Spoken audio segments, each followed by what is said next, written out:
नमस्कार, मैं शशिकांत कुमार और आप देख रहे हैं हम 85। सुबह मतगणना शुरू होने वाली है और आप लोगों से मैं रूबरू हूँ। सारे एग्जिट पोल आप लोगों ने देख लिया है। एग्जिट पोल किस तरह से बात कर रही है वो भी आपने देखा, और नेताओं का किस तरह से जनता ने स्वागत किया है यह भी आपने देखा। जगह जगह एनडीए गठबंधन के नेताओं को गोबर फेंका गया, सभा में कुर्सियां चली, टेंट उखाड़ दिए गए, गांव से खदेड़ दिए गए, और एनडीए के नेता ये कह रहे हैं कि हमारा बॉडीगार्ड गोली क्यों नहीं चला रहा है, जनता से इतना खिन्न, हमको आने दो सरकार में, हम तुमको देखो क्या बताते हैं तुम लोगों को। इस तरह की धमकीबाजी, जनता से सही तालमेल नहीं हो रहा। जनता एनडीए के प्रत्याशी को देखना नहीं चाहती फील्ड में, उसकी रैलियों में आदमी की भीड़ कम है। मोदी जी की रैली हो, अमित शाह की रैली हो, या फिर और किसी बीजेपी लीडर की रैली हो, आप देखे होंगे कि उस रैली में जो भीड़ है और जो तेजस्वी की रैली में भीड़ है, जो मुकेश सहनी जी की रैली में भीड़ है, हर जगह भीड़ इंडिया गठबंधन के लिए आई है, जबकि एनडीए गठबंधन में भीड़ की कमी रही। दर्शक माफ कीजिएगा, श्रोता जो ऑडियंस होता है, ऑडियंस की कमी रही रैली में, और बहुत जगह कुर्सियां खाली थी। बीजेपी की पहली जो रैली हुई थी उसमें भी कुर्सियां खाली थी। तो फिर एग्जिट पोल किस तरह से बता रहा है कि 170 सीट जीत जाएगा, तो कोई 209 बोल रहा है। मतलब किसी को भी मुंह में कुछ आ रहा है और कुछ बोले जा रहा है बिना सिर पैर का। एक कोई न्यूज चैनल था, याद नहीं आ रही है, वो बोल रहे थे कि मुंगेर जिले के अंदर केवल एक सीट राष्ट्रीय जनता दल को निकलने वाला है। सुबह से 12 बजते बजते आपको पता चल जाएगा कि 2 सीट वहां राष्ट्रीय जनता दल गठबंधन को निकल रहा है। एक तो जमालपुर है ही, और दूसरा मुंगेर भी है। जमालपुर इसलिए कि यहाँ जो आपके जदयू का कैंडिडेट को टिकट दिया गया है, उसके अलावा जो पूर्व का विनिंग कैंडिडेट है वो अभी चुनाव लड़ा है और वो निर्दलीय चुनाव लड़ चुके हैं, और यहाँ जदयू के वोटों का बंटवारा हो गया। दूसरी चीज कि जमालपुर में जो पान तांती तत्वा समाज का वोट है, वो हमको इस बार राजद की ओर शिफ्ट करते हुए दिखाई दे रहा है, और उनके आदमी चुनाव लड़ रहे हैं। और यहाँ से चुनाव चिन्ह उनका क्या था, करनी छाप था। और ये पान तांती तत्वा समाज पूरा का पूरा इंडिया गठबंधन में मर्ज हुआ है, एकदम वोट किया है, बढ़ चढ़ करके वोट किया है। अब आप समझिए कि जब मुकेश सहनी इंडिया गठबंधन में नहीं थे, जब आईपी गुप्ता इंडिया गठबंधन में नहीं थे, तब महागठबंधन टक्कर देते देते अंतिम अवस्था में चुनाव को धीमी गति से, मैंने गिनती को धीमा कर करके, और जगह जगह पर कोई अतिशयोक्ति नहीं होगी, कोई दिक्कत नहीं है बोलने में कि घोटाला करके जिताया गया।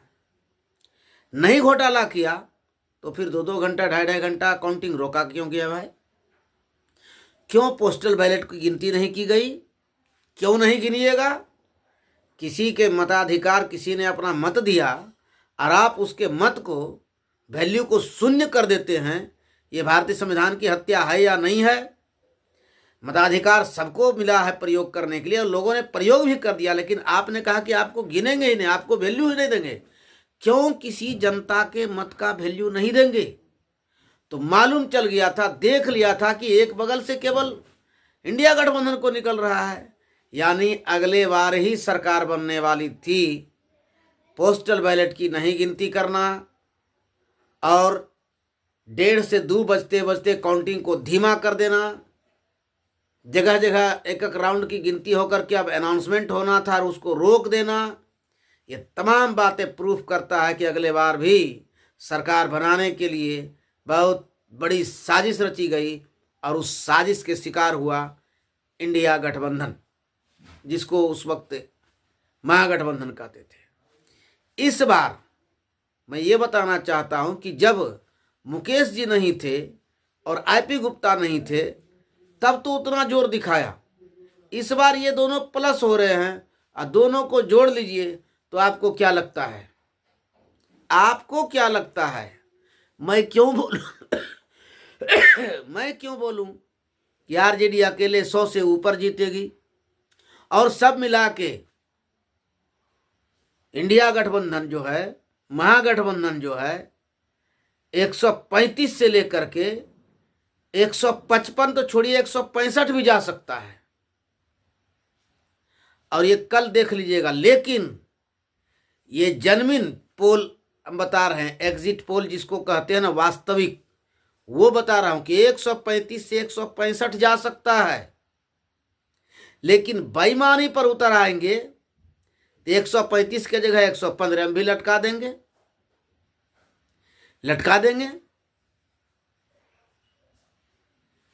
कैसे लटका देंगे? आप क्या किया है?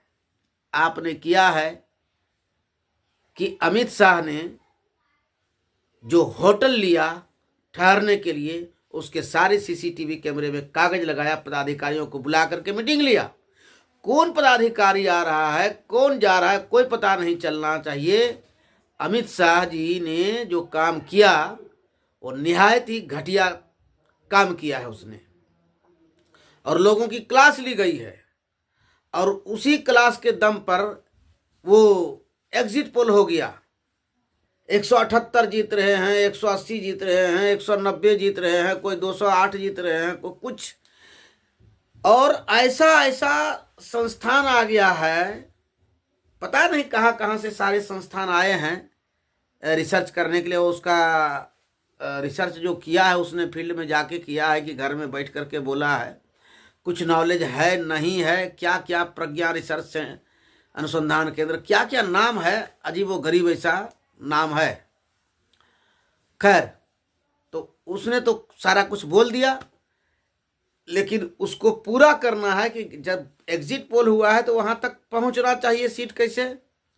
तो सासाराम हो, समस्तीपुर हो, वैशाली हो, मुजफ्फरपुर हो, जहां हो हर जगह यहाँ की चुनाव हो गया पहले चरण का और दूसरा चरण का होने वाला है। और पहले चरण जहाँ चुनाव हुआ वहाँ ईवीएम का वीवीपैट खोल करके फेंका हुआ, खाली राष्ट्रीय जनता दल निकला हुआ है और केवल ओनली वन वीवीपैट राष्ट्रीय जनता दल का ही फेंका हुआ है, वीवीपैट वाला पर्ची।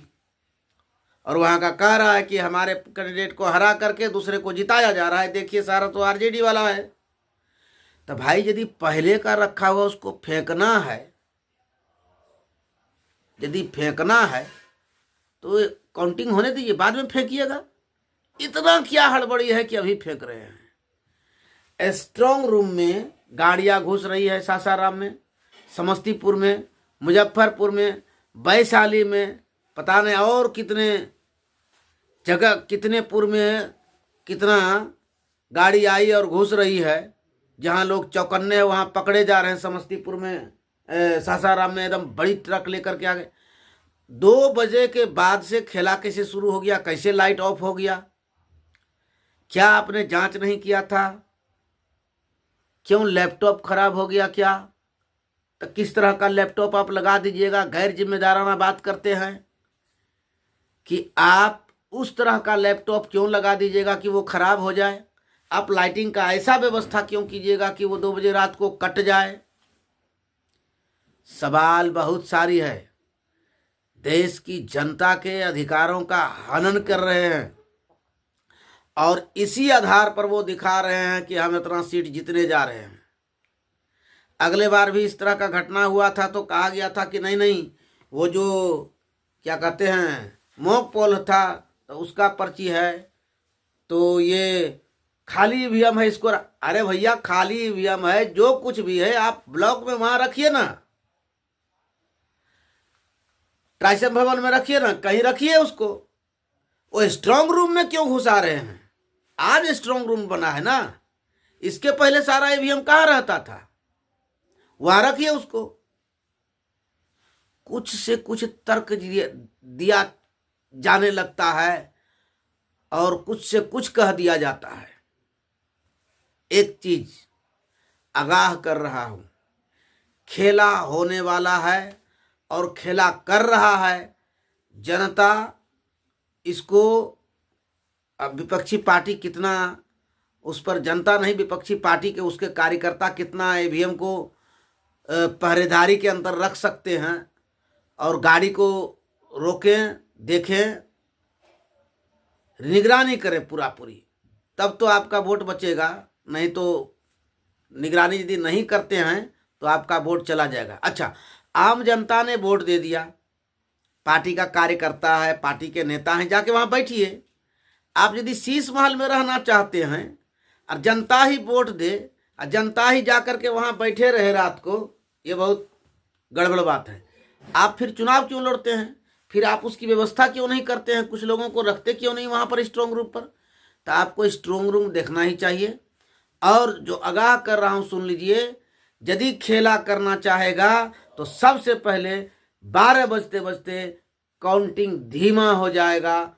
और ये कान खोल करके सुन लीजिए कि इस बार बिहार के काउंटिंग में जो होगा वो काउंटिंग धीमा ही होगा और शुरू से ही धीमा करेगा। 12 बजे ने, उसके पहले भी वो धीमा कर सकता है और धीरे धीरे चुनाव की मतगणना शुरू करेगा और धीरे धीरे वो काउंटिंग करना चाहेगा ताकि वो घोटाला कर सके, उसको समय मिले।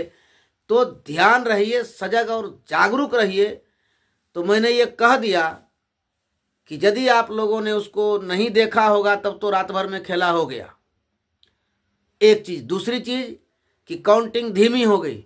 तीसरी चीज कि यदि कोई भी कह रहा है कि इतना सीट आ रहा है एनडीए को, तो जो दिखा रहा है एग्जिट पोल वो गलत है। हालांकि मीडिया ने थूका हुआ थूक को चाट लिया है। पहले तो बता दिया बढ़त, उसके बाद वो दिखा रहा है कि तेजस्वी यादव को 34% मान रहे हैं, 22% नीतीश कुमार को मान रहे हैं। यानी चित भी मेरी और पट भी मेरी।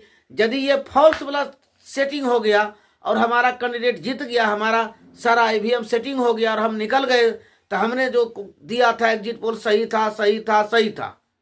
और अब लास्ट में जब काउंटिंग का एक दिन बचा हुआ है तब दिखा रहे हैं कि तेजस्वी यादव 34% लोग चाह रहे हैं। कहना क्या चाहते हैं?